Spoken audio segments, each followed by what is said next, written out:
ఈ సభ ద్వారా గతంలో ఉన్న ప్రభుత్వానికి ఏ సందేశం వెళ్ళబోతుంది అనుకుంటున్నారు? గతంలో అంటే ఇప్పుడు అధికారంలో ఉన్న ప్రభుత్వమా? లేకపోతే బీఆర్ఎస్ ప్రభుత్వమా? బీఆర్ఎస్ అలాగే కాంగ్రెస్ కూడా. ఈరోజు మేము బీఆర్ఎస్ ప్రభుత్వాన్ని ఒకటే చెప్తున్నాం. సామాజిక తెలంగాణ అనే అంశం మీద వాళ్ళు ఇప్పటివరకు పూర్తి అవగాహన లేదు. మాట్లాడవలసిన పూర్తి నైతిక హక్కులు కూడా ఆ ప్రభుత్వానికి లేదు. ఈరోజు అధికారంలో ఉన్నటువంటి కాంగ్రెస్ ప్రభుత్వాన్ని కూడా మేము హెచ్చరించేది ఏంటంటే వాళ్ళకి సామాజిక న్యాయం కానీ సామాజిక తెలంగాణ అనే అంశం కూడా పూర్తి అవగాహన లేదని మాత్రం తెలియజేస్తుంది. అదే విధంగా ఈ బిసి నినాదం అనేది గతంలో కూడా చాలా ప్రభుత్వాలు బిసి నినాదాన్ని ఎత్తుకున్నాయి. సో ఇది ఒక పొలిటికల్ స్ట్రాటజీగా టీఆర్ఎస్ పార్టీ అధినేత కవితక్క గారు వాడుకుంటారని కామెంట్స్ కూడా వస్తున్నాయి. దానిపైన మీరు ఏం మాట్లాడాలి? నేను ఇప్పుడు చెప్తున్నా, బీసీల మీద వీళ్ళ కరెక్ట్ శుద్ధి ఉంటే ఈ రోజు ఉన్నటువంటి అధికారంలో ఉన్నటువంటి కాంగ్రెస్ ప్రభుత్వాన్ని నేను హెచ్చరిస్తున్నా. ఎంతమంది బీసీ బిడ్డలకు సీట్ ఇచ్చారు మీరు? ఇవాళ అసెంబ్లీలో తీసుకుందాం, పార్లమెంట్ తీసుకుందాం, బడుగు బలహీన వర్గాలు ఎంతమంది బీసీలకు ఇచ్చారు ఇవాళ మేము తెలియజేస్తున్నాం. ఇలా మా నాయకురాలు, మా టీఆర్ఎస్ అధినేత కల్వకుంట్ల కవితమ్మ గారు ఈరోజు బీసీ సామాజిక న్యాయం ప్రకారం తీసుకుంటూ పోతే బీసీలకు ఇచ్చినటువంటి ఆమె ఇన్ఛార్జీలను చూడండి ఒకసారి, గిరిజనులకు ఇచ్చినటువంటి ఇన్ఛార్జీలు చూడండి, ఈరోజు దళితులకు ఇచ్చినటువంటి ఇన్ఛార్జీలను చూడండి. ఈరోజు వాస్తవం చెప్పాలంటే పూర్తి నైతిక విలువలు, నైతిక సామాజిక తెలంగాణను కలిగి ఉన్న పూర్తి భావజాలను కలిగి ఉన్న నాయకురాలు ఎవరు అంటున్నారంటే రాష్ట్రంలో only one and only tiger Kalvakuntla కవితమ్మకు మాత్రమే తెలుసు.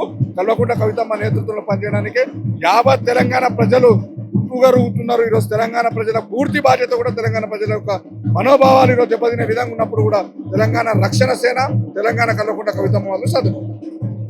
అదేవిధంగా కాంగ్రెస్ గవర్నమెంట్ కూడా విద్యార్థులకు పెద్దపీట వేసాం, 2 లక్షల ఉద్యోగాలు ఇస్తాం అన్నట్టు ఒక హామీ ఇచ్చింది. అది ఇంతవరకు చూసుకుంటూనే ఉంటే విద్యార్థులు కూడా రోడ్ల మీదకి వచ్చి నిరసనలు చేస్తున్నారు. అదే టీఆర్ఎస్ ప్రభుత్వం కూడా పాంచజన్యంలో కూడా విద్యార్థులకు పెద్దపీట వేసినట్టుగా తెలుస్తుంది. దానిపైన మీరు ఏం మాట్లాడుతున్నారు? కాంగ్రెస్ ప్రభుత్వం ఇస్తామన్నారు, 19,000 ఉద్యోగాలు ఇస్తామన్నారు. మన ఉదాహరణ కానిస్టేబుల్ 7,000 ఉద్యోగాలు ఇచ్చింది. ఎవరయ్యే జాగిరి బాయ్? వీళ్ళు చెప్పవలసిన బాధ్యత ఏంది? ఎవరి జాగ్రత్త, ఎవరి బాధ్యత? విద్యార్థుల పైన. విద్యార్థుల గొంతు ఎన్ని రోజులు నొక్కుతారు వీళ్ళు? విద్యార్థి సంఘ నాయకులకు, నిరుద్యోగులు ఈరోజు ఎంతవరకు ఇబ్బంది పడుతున్నారు ఒకసారి రాష్ట్రంలో మీరు ఆలోచించాల్సిన పరిస్థితి ఉన్నది. ఈరోజు కాంగ్రెస్ ప్రభుత్వం 420 హామీలు ఇచ్చింది. 420 హామీలో ఎన్ని హామీలు ఇంప్లిమెంట్ చేసింది? ఒక ఆర్టీసీ బస్సు ఇచ్చింది. దాన్ని కూడా తెలంగాణ రాష్ట్రానికి ఆదాయానికి గండి కొట్టే ప్రయత్నం చేస్తుంది తప్ప సొంత రాజకీయ లబ్ధి కోసం వీళ్ళ రాజకీయాలు వాడుకొని ఈరోజు అన్ని కులాలకు, అన్ని మతాలకు కూడా అన్యాయమే చేస్తున్నారు. ఏం రోజు ఎంప్లాయ్మెంట్ పోతుర్రా? ఎవరికి లాభం ఉంది? ఉచిత విద్య ద్వారా, ఉచిత ఆర్టీసీ బస్ ద్వారా ఎవరికి లాభం ఉందని తెలియజేస్తుంది. అదేవిధంగా ఈ సభకు సంబంధించి మరి బీఆర్ఎస్ నేతల్లో కూడా కొంతమంది కొంచెం నెగిటివ్ గా స్ప్రెడ్ చేస్తున్నారు. దానిపైన మీరు ఏం మాట్లాడాలనుకుంటారన్న? బీఆర్ఎస్ నేతలకు అవగాహన ఉంటే, సామాజిక తెలంగాణ అనే కోణంలో పూర్తి అవగాహన ఉంటే ఇలా తెలంగాణ ప్రజలకు గ్రహించవలసిన పూర్తి బాధ్యత వాళ్ళకు ఉన్నది. ఎందుకంటే గతంలో 10 ఏళ్ళు అధికారంలో ఉండి ఈరోజు ఉన్నటువంటి ఎస్సీలకు కానీ, ఎస్టీలకు కానీ, మైనార్టీలకు కానీ అన్ని కులాలను తొక్కేసిన ప్రభుత్వం ఏదైనా ఉన్నట్టు ఇలా కేసీఆర్ ప్రభుత్వం అనేది స్వచ్ఛంగా చెప్తున్నాను. ఎందుకంటే ఈరోజు మైనార్టీల రక్షణ లేకుండా పోయింది దేశంలో. ఇలా 12% రిజర్వేషన్ ఇస్తామన్న నాటి ముఖ్యమంత్రి కేసీఆర్ గారు మరి ఈరోజు ఎందుకు ఇవ్వలేదు ముస్లింలకు రిజర్వేషన్? తెలియజేస్తున్నాం. ఈరోజు ఉన్నటువంటి ప్రతి కులాలు కూడా ఈరోజు ఏం సామాజిక న్యాయం చేశారు, వాళ్ళు ఏం చేసిరని ఒక దానిపైన మీరు ఆలోచన చేసిన పూర్తి బాధ్యత బీఆర్ఎస్ ప్రభుత్వంకి ఉంది. అవగాహన లేకపోతే తెలుసుకోండి. ఈ రోజు కల్వకుంట్ల కవితమ్మ గారు ఒక వాళ్ళ కుటుంబంలోకెళ్ళి వచ్చిన నాయకురాలు కదా.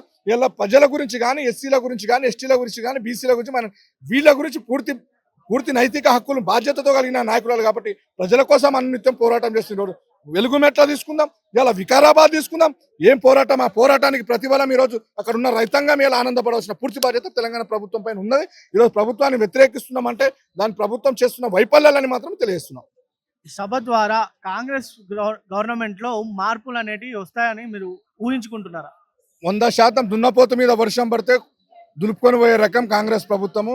ముద్దు నిద్రలో ఉన్నటువంటి కాంగ్రెస్ ప్రభుత్వానికి నిద్ర లేపాల్సిన పూర్తి బాధ్యత తెలంగాణ ప్రజలు ఉన్నది. రాబోయే ఎన్నికల్లో ఈరోజు తెలంగాణ ప్రజలు ఒకటే గ్రహించాలి, కాంగ్రెస్ ప్రభుత్వానికి అటౌట్ టీఆర్ఎస్ ప్రభుత్వానికి లావు. మేము కోరుకున్నది ఇదే. ఎందుకంటే కాంగ్రెస్ తరిమి కొట్టాలి, టీఆర్ఎస్ పార్టీని అధికారంలో తీసుకురావాలి.